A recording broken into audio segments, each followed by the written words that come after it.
Welcome back to the TheRawGraspPodcast. Hope you're doing great. We have Brenda with us today, and you are a speech therapist. Yep, speech therapist, also called speech-language pathologist. So she's fancy for sure. And I would say all of what you actually do, it's not out there in the open. It's kind of like, oh, I don't know if I should do that, but yeah. And so I would say if you want to come back and just kind of explain, I guess, who you are and all the extras that we're going to be talking about today. Sure. So my name is Brenda Blum. I am a speech-language pathologist. I've been practicing for 19 years now, all with adults, really. After graduate school, it's been with adults and adolescents, and I've worked in many different settings. So I've worked in inpatient rehabilitation, I've worked in outpatient, I've worked in skilled nursing facilities, and I also have a private practice as well. Fancy. So I've worked in lots of settings, and there's a lot of things that people don't know about speech therapy. I think that people just hear that term and they think that it's just only that we work with speech. And there's a lot of things that we actually help people with, from birth to death, really. The whole lifespan, speech therapy can help people within that whole age range. And I work with adults, so usually it's something that has happened to someone. They've had a stroke, they've had a brain injury, or a disease, surgery that has caused them to have a change to different things in their life. So in general, I think speech therapy helps people to eat, speak, and think. So with eating, it involves, for the little kids, little babies and things, and toddlers, it's feeding therapy. Okay. Learning how to feed. Someone could have maybe a cleft palate where their palate didn't form, or a cleft lip, and so it's impacting their ability to eat, to be able to drink from a bottle or breastfeed. For older people or adults, it could be they've had an injury, so it's impacting the nerves that connect to the muscles that we use for swallowing. Often that's with a stroke or a brain injury, or it could be a progressive disease like Parkinson's or MS that can change the way that the muscles are working. So that's the swallowing aspect of what we do as speech therapists. That's crazy because, for certain people who aren't exposed to all of that into one, it's just, you just eat and drink and swallow. It's just super simple. Yeah. And like, for me, yes, I have a speech problem, but it's just so much more than that. And I sit back now and I'm like, I do use certain things, breathing, hards, softs, and all this kind of stuff, but it's really not only for people who, I would say it's more seen as in you're talking. Yes, you have the RRRRs, or you get stuck, or your blocks and all that kind of stuff. But also, how you were saying, people that, I guess, have other things happening to them. I won't say wrong with them, because it's, who am I to say, oh, you don't speak right? It's like, no, I'm not that person, because I know how it actually feels to do it.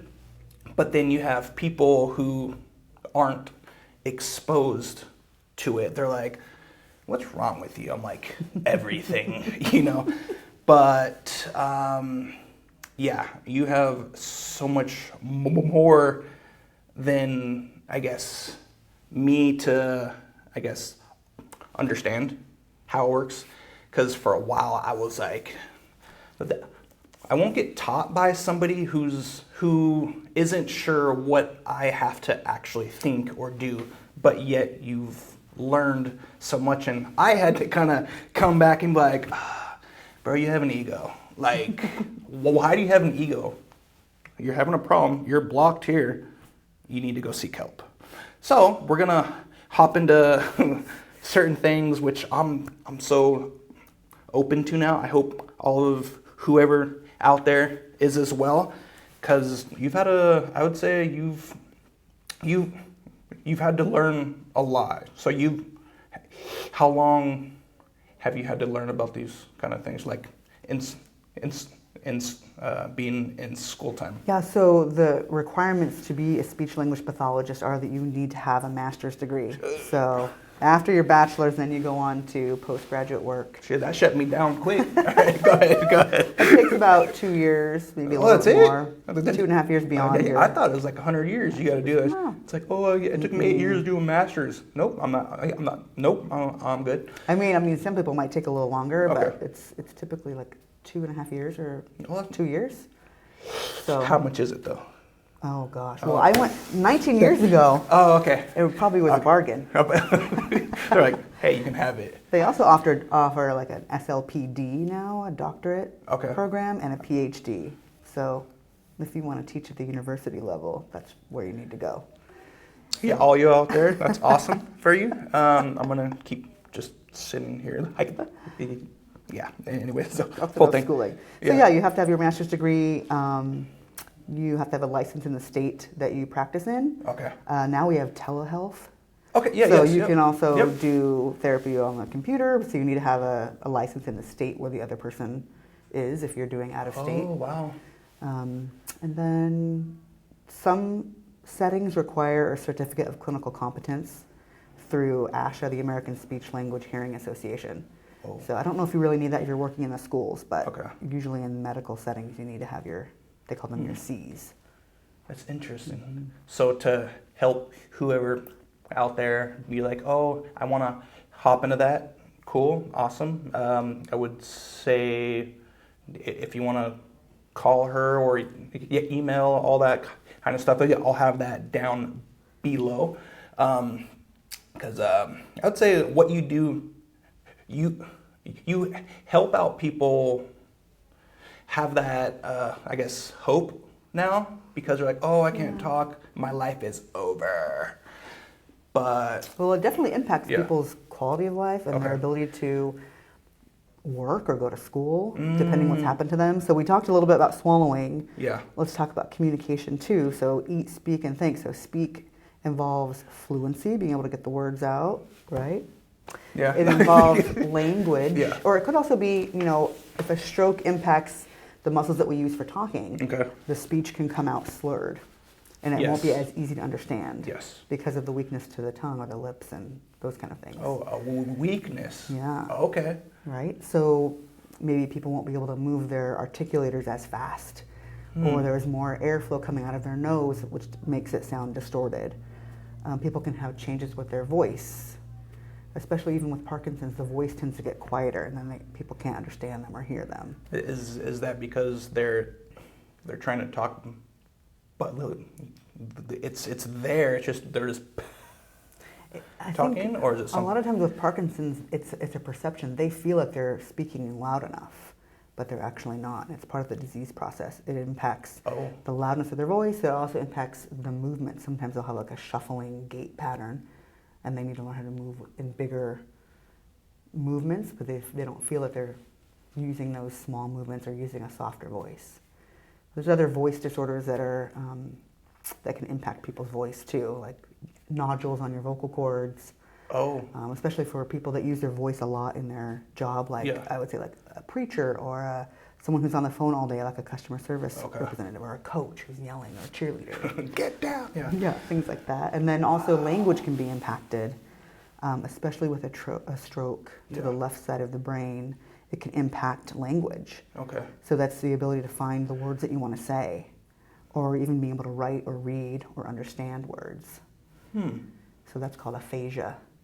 So those are the things that are impacting communication. Wow. Yeah, I'm just mind blown because, I've just kind of seen it, and it makes sense. If you're not exposed to something, you'll just be like, no, I don't even. But not even there. It's like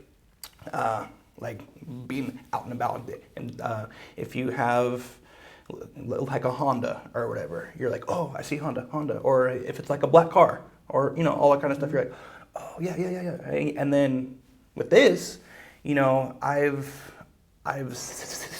chat with certain people, and I'm like, we all don't speak on point all the time, And, I'm like, how does this work, right? Because, I'm here to see how it works, and then I can use certain things that work for me, so I could, I guess, be more fluent. Because certain if you're like how you were saying at school or a job, if you're about to go ask somebody for something for a raise, or if you're trying to meet somebody and ask them on a date, they're like, I don't know how to talk. What are they gonna think? It's like, yeah, it'll chill out. It's all gonna be good, But yeah, this is super cool. This is awesome. So, what certain things do you, I guess, help people with on how to speak more fluent, or how to, like, R's, how you were saying, or V's? So, like, you were saying people from, V's or R's, right? You said V's. We were talking about accent modification. Yeah, accents. Oh, so that's a different. Hop into that. Sorry. Yeah. Sorry. So, how to swallow. So, for people who just, eat and drink, they're like, okay, cool, I swallow, I ate it, I'm going to be good. So, how does it work? As in, you're like, okay, I'm about to drink water. You have certain things that move. Is that just kind of, you do somewhat hold your own, but it's kind of involuntary, right? Yeah, there's aspects to our swallowing that are voluntary, Okay. and then it takes over and it's automatic. Okay. So there's different phases to the swallow. So there's the first part of the swallow, where you're the oral preparatory phase, where you're putting the cup up to your lips, or you're starting to get ready, and then you chew the food or get the liquid ready to swallow.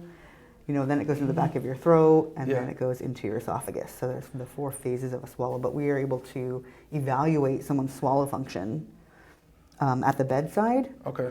Or also we do some instrumental evaluations. One of them involves an X-ray of your swallowing, where we give people radio-opaque substance called barium. We mix it with food, and then we take like a video X-ray. And we can see where is the food going. Is it entering the airway? At what point is it entering the airway? Is there residue in these little spaces in our throats? And what different maneuvers and positions with the head can we do? There's another way to evaluate. That's called an MBS, modified barium swallow study. Or we can also use a flexible camera that we put up your nose, and we view your swallowing from above. Oh, that's interesting. Yeah. You'd be like, That one's called the fees. Oh, gosh. Yeah, that's no joke. Yeah. Dang. Yeah. So those are ways we can actually see what's happening, because you can't really see what's happening at the bedside. So those are instrumental swallowing evaluations. And so sometimes people need a different food texture, or liquid has to be maybe thicker, or they have to use a certain strategy when they swallow. Like maybe they need to swallow 2 times. Yeah. So they need to swallow the food or liquid and then swallow their saliva a second time to clear residue. Or maybe they have to hold their breath harder when they swallow, or there's a lot of different things like that. And there's also exercises that we can have patients do to strengthen the muscles. How does that go? Just like how do you exercise in something you can't Yeah, you can't do an external weight on it, right? So it's all like internal. Yeah. But I would be like, okay, I'm gonna do an exercise. If I put something in there, I'd probably like choke or something. You'd be like, yeah. Well, there's things like doing an effortful swallow. There's using kind of like a neck exercise. It's called chin tuck against resistance, where we put it can be like a ball or something, and you push down on it. There's various things. It just kind of depends on what's going on. Yeah. A lot of times, a little bit of time helps with improving people's swallowing. Okay. And just their awareness, what medications they're on. There's all these things that can be impacting someone's swallowing. Yeah, I would say time for sure is huge, because you have so many people out there. I don't have time for this. I don't have time. Like, you do have time. It's just you don't maybe make the time for something that's really important at that time. It's like here, I had to make time. What we spoke like 2 months ago or something like that. Yeah, I think it was in February. I think. And we're Yeah. getting you had to make that time to sit with to do something you actually will value, right? Because people are like, oh, I was in traffic. Cool, awesome, but I'm still here. Maybe. Oh, no, sorry. Well, you have to put the work in too. So a lot of, Yeah. in the outpatient setting, Okay. when people are out of the hospital, they're now home. Mm-hmm. There's home exercise programs that I might give them, or I have strategies that I'm encouraging them to try. And Okay. so they have to actually try those and put those into place Mm-hmm. and see if they work for them. And we work together to figure out what's going to be a way that will help you, what will help you be successful in this area that you aren't doing the same as you used to be in. Like, it's not the same as your prior level of function, and you want to improve that. Yeah. What strategies can you use? But they have to do it. Like, I can suggest, but then the patient needs to practice those things and do those things. And be aware, really. Like, awareness is a big part of speech therapy. Like, if you're not Yeah. aware of something, then you aren't able to address it or fix it or change it. So Yeah. when people have dysarthria, which is the motor speech disorder from the weakness to the muscles, they really have to think about the way that they're speaking. And Okay. one of the things that really helps is reducing your rate of speech. And it's really easy to understand that concept, but it's not easy to do. As in how you speak fast and just, Yeah, so and like just kinda slowing down will come help back. people understand you better because they have, distorted sounds. Okay. But they have to now pay attention not only to what they want to say, like the language aspect of putting the words and their ideas into order and organizing their thoughts, but now So they it also makes have to sense. slow down at the same time. And it takes a lot of thought, and Yeah. and it's a habit. Like, if you think about it, someone's been speaking one way for 60 years, Mm-hmm. and then they have a stroke, and now they have to think about everything that they do. Okay. And that just takes effort, Yeah. energy. So for me to be here, I have to think a lot about certain things. I use every single thing I know or have learned to stay fluent. Yeah, and they're all strategies, right? It's a strategy. Like right now, I don't have a high heartbeat, but in some cases you're like, I have to go speak to that girl or whoever, and it's just pumping. You're like, and then it's over. Mm-hmm. So yeah, certain things I just have to chill, relax, breathe, because but yeah, how you were saying to have it all up top first, and then kind of spew it out. At first, spew it out, and then just kind of learn certain things to kind of speak fluent. Yeah. I've heard for us, I guess, if you got a speech problem, I've heard up top it's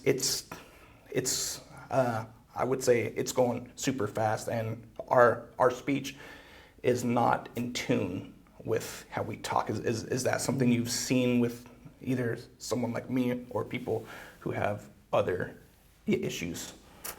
I don't have as much experience with treating fluency disorders, so Okay. I don't know if that's how I would describe it. I don't really know. Okay.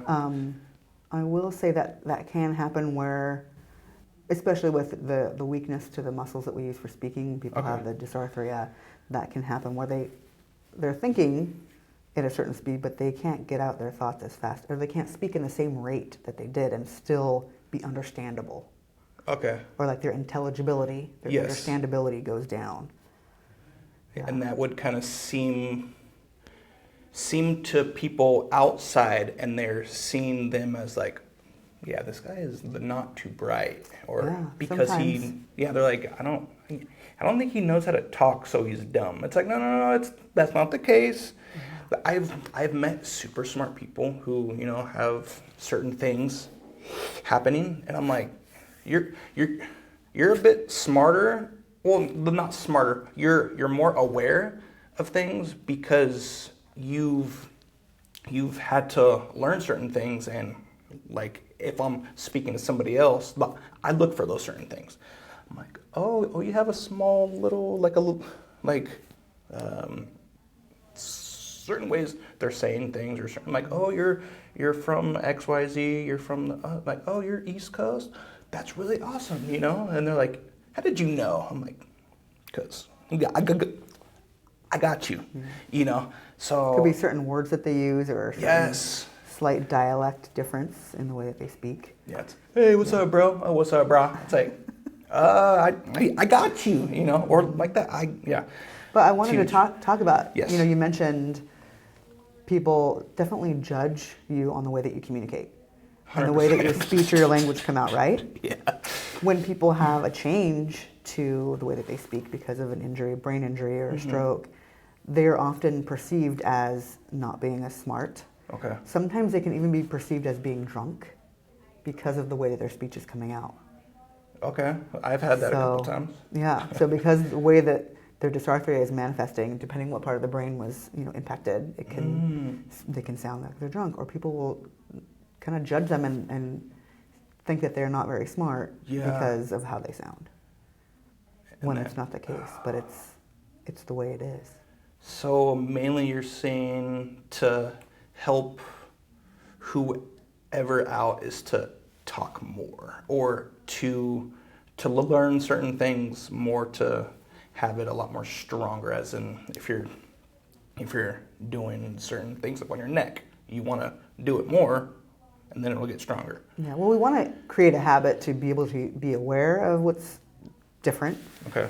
And then use a strategy to compensate for it. Whether that's a speech or a language or a cognition, like a memory or attention or executive functioning challenge that they're having. And then use those strategies consistently until it becomes really just part of how you do something. Okay. And maybe you won't have to use those strategies all the time. Maybe they can be faded, but for right now, let's figure out what works. And there's a challenge with that, because maybe I never had to remember. I never had to write things down before. I would just remember, or I would just use my calendar. Well, now, maybe you need to use an additional strategy. And there's so many things you can do now on the phone, the smartphone. So many things you can use reminders for. You can set up a reminder on your iPhone with your home location, and when you get there, it can remind you to take the chicken out of the freezer. Oh, that's a thing? There's all kinds of things. There's always a way, I think, and we have to figure out what is that way. This is the way. No, I'm kidding. Okay. Sorry. My way is the way. Oh, that's so awesome. Wow, that's cool. So I actually met you through my speech person. She's also like a speech therapist, but she actually has her doctorate now. Oh, does she? She's an SLPD. Dang. Shout out to you, Rami. Hey. That's awesome. I hope to have her on here as well, but that'd be great. Yeah, she's awesome. There were some things I didn't kind of. I'm not gonna put you on blast, but I'm gonna put you on blast a little bit. Now, so there were certain things that I did not like how she kind of taught, as in, oh, hey, you're blocked, you need to stop. And I'm like, I almost had it, but I had to kind of step back and be like, okay, I'm here to get help from you. What things do you know that I don't know? I don't have my DLOCP or whatever. I don't know. SLPD? Yeah, the SLPD up there. So I had to kind of sit back and go, okay, I need to be more open, because this sucks having a speech problem. It does, but hey, I have to learn certain things. So from her, she was like, I'm like, bro, I'm almost there. I almost had a heart attack, but I'm almost there. She's like, oh, just chill. Here's a sheet. Here's where we read off the sheet, and just certain things. I'm sure you and her are you look for to be like, okay, you have certain things happening that you see like, oh, you need help on this spot, help on this spot. It's all, I guess, help, right? But you just have to be open. I agree, totally. To it. It's like, oh, I got an ego. I'm like, you got to be open to it. You got to open to try things. Yeah. You have to be aware. And I think, at least for me, my goal really is, I want my clients and patients to eventually be their own speech therapist. okay. So that, people often can do pretty good when we're in our little speech therapy office. Oh yeah, because But it's when like a you closed get environment. out of there and you're communicating with other people and you're in other environments and other situations, I still want you. Yeah, strangers. I still want you to be able to use your strategies. Yeah. And I want you to be able to cue yourself and be aware of yourself to know, oh, I didn't use my strategy. I need to start slowing my speech down. Or, oh, you know what? I didn't remember this. I know now that I need to make sure that I use a memory strategy so that I don't forget this kind of thing again. What would be the best strategy for me to use in this instance?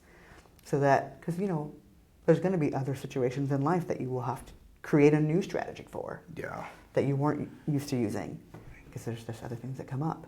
Yeah, we're always So being your own speech evolving, therapist yeah. is the goal. But up to a point of you have to kind of, yes, of course, be aware, but actually to learn from certain things, to meet people like, oh, you do that, I should try that. So like for me, I have, as I speak to somebody, I have to act certain things out. Like, oh, that's a cool shirt, to have extra time. But in some cases, you can't do that and have them see, as in on the phone, right? So you can, but it's how you're saying, you have to use certain things to help you. I have met a lot of people who are super fluent, but it took them a long time. And then you have people like, oh, I just stopped. I want to sit with you, and I want to actually, if it worked, awesome. I want to learn. I think that it can't hurt to try. Yeah. And you probably have different strategies that you use when you're on the phone versus in person versus talking to someone who a familiar conversation partner versus someone that you don't. Or there might be certain words that you're like, you know what? I just know that word is something that's really trips me up, and I'm just going to use this word instead every time. Yeah. Or one time you spelled a word. Yeah. Oh, yeah. For me. I was struggling. Yeah. But that was a great strategy. Yeah. And you have to kind of be open with certain people too. Like, hey, I'm going to spell this out. Or, like house. H. Like, what? H. Oh, what? Oh, you're spelling it out. You kind of have to let certain people know what you're about to do. Because, it's a whole thing. But for me, I try and get amped up before I talk for a while. Like here, I had to be more up than kind of chilling, because right now I have to use so much more than the average person to talk. Yeah. But that's just something I have to do. Whatever, get through it, and you'll be fine. All right. How do you, but not see people? How do you approach people who aren't open to any kind of therapy? I'm like, you're young. Well, okay, sorry. I want to hop in front of it. So either how to speak, or how about in this whole small little thing called life? We're like, oh, a shrink, a therapist for what? I'm doing good. I'm like, bro, you're screaming, and it's like super late. I'm like, bro, you got problems. You need therapy. So we all need some therapy. You're like, it's a little bit challenging. Like in general, I have my private practice. I work for a large healthcare system. So people are seeking out speech therapy, or their doctor has referred them. So it's a little bit different because they're already looking for help. Okay. Or someone has said, hey, I think that this would be good for you.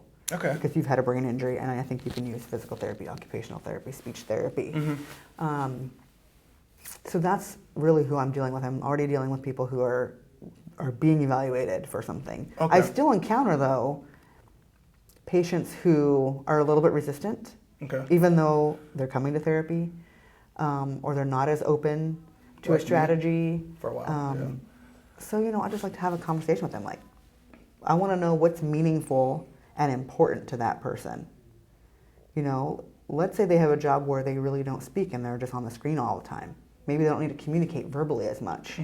Maybe for them, they need to be able to communicate in email, and they need to be able to write reports. So that's important, communication for them. Yeah. So it's really, everyone's an individual and they have different needs and different things they want to be able to get back to. For some people, they have to talk all day. Yeah. That's part of their job.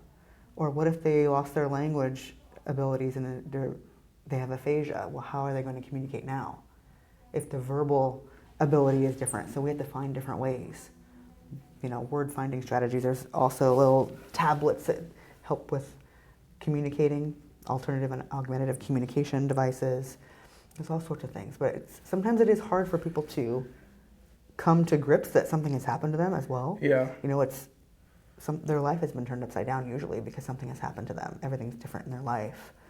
And so that takes some acceptance, and then realizing that their abilities are different, and then being open to using a strategy. A lot of times I'll have patients say, I don't want to use a strategy. I feel like that's a crutch. I just want to be able to remember. And so it's a challenge. It's like, that's what they want, but that might not be what is. So sometimes it takes a little bit of time for people to accept and be open to trying things. And then once they do, and if they start working, then I'm like, okay, I get it now. That might be a little bit of a process that people have to go through after having had an injury or an illness that's impacting their cognition or language. Wow. But I think also sometimes you might see this with kids, where you might see a kid who's like 3.5 and he's like not talking yet, or she's not talking yet, but they haven't seeked out any assessment or speech therapy. That can be a little bit challenging. Like, what do you say to someone? Like, you need to get your kid evaluated. You need to go to speech therapy. It's a challenging conversation to kind of bring up. Hopefully, their pediatrician would notice those things and start making referrals. But that can happen sometimes where maybe the parents don't want to believe that they need help, or don't know that speech therapy is out there to help. Yeah. There's a lot of different scenarios there. And is it easier to help them out when you first kind of see it, as in age-wise? Like, oh, we're having trouble there. Yeah, there's a big push for early intervention. There's different, ages. 0 to 3 is early intervention, and then from 3 on, people can get services through their school, at least in California. I don't know if that's other states. Okay. But the earlier that you can get help, the better. Those developmental years and months are very important. Yeah. And a lot of that involves teaching the parent as well. Well, you have what to do outside of therapy. Yeah. To promote communication. So up to a point, to be more there for them, then go back a little bit, to be aware of them. Like, oh, they aren't with so-and-so, like, as in they don't got a lot of friends, which is fine. There's a lot of kids who aren't open yet. They're like, oh no, that's my piece of paper. I'm like, bro, here's 6. I'm like, go have a time. And I'm so open for people to be out and about, be active, to be around people. Hey, how are you? But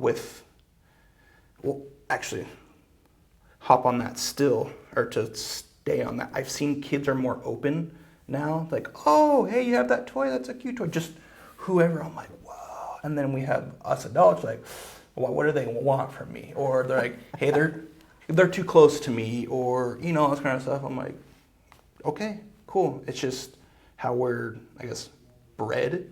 We're just more suspicious. Suspicious? Maybe. Smarter. Aware. Yeah, aware. So for kids, for sure, is there like a certain a certain spectrum of kids that are normal, and then you have more that are autistic?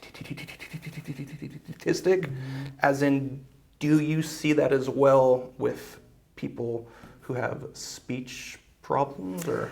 Well, I know autism is